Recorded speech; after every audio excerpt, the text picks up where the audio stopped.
આણંદ જિલ્લાના ઉમરેઠ ખાતે દેશના 80મા સ્વાતંત્ર્ય પર્વની જિલ્લા કક્ષાની ભવ્ય ઉજવણી કરવામાં આવી હતી। ઉમરેઠના SNDT ગ્રાઉન્ડ ખાતે યોજાયેલા કાર્યક્રમમાં પ્રભારી મંત્રી સંજયસિંહ મહિડાએ રાષ્ટ્રધ્વજ ફરકાવી તિરંગાને સલામી આપી હતી અને ભવ્ય પરેડનું નિરીક્ષણ કર્યું હતું।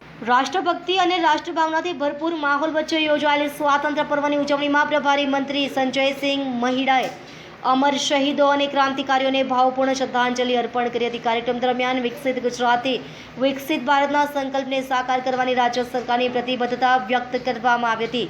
કૃષિ, શિક્ષણ, આરોગ્ય, રોજગાર, ઔદ્યોગિક વિકાસ તેમજ કાયદો અને વ્યવસ્થા સહિતના વિવિધ ક્ષેત્રોમાં થયેલા વિકાસ કાર્યોની ઝાંખી રજૂ કરવામાં આવી હતી। ઉમરેઠ તાલુકાના વિવિધ વિકાસલક્ષી કામો માટે પ્રભારી મંત્રીના હસ્તે ₹25 લાખનો ચેક પણ એનાયત કરવામાં આવ્યો હતો।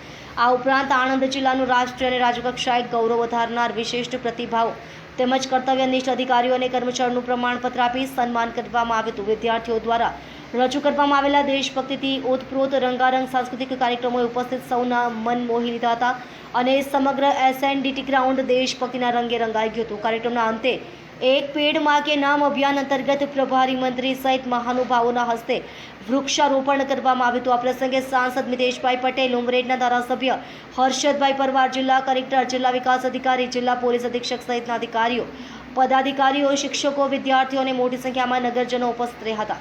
ઉમરેઠમાં યોજાયેલી આ ભવ્ય ઉજવણી દરમિયાન રાષ્ટ્રભક્તિ, વિકાસ અને પર્યાવરણ સંરક્ષણનો સંદેશ આપવામાં આવ્યો હતો।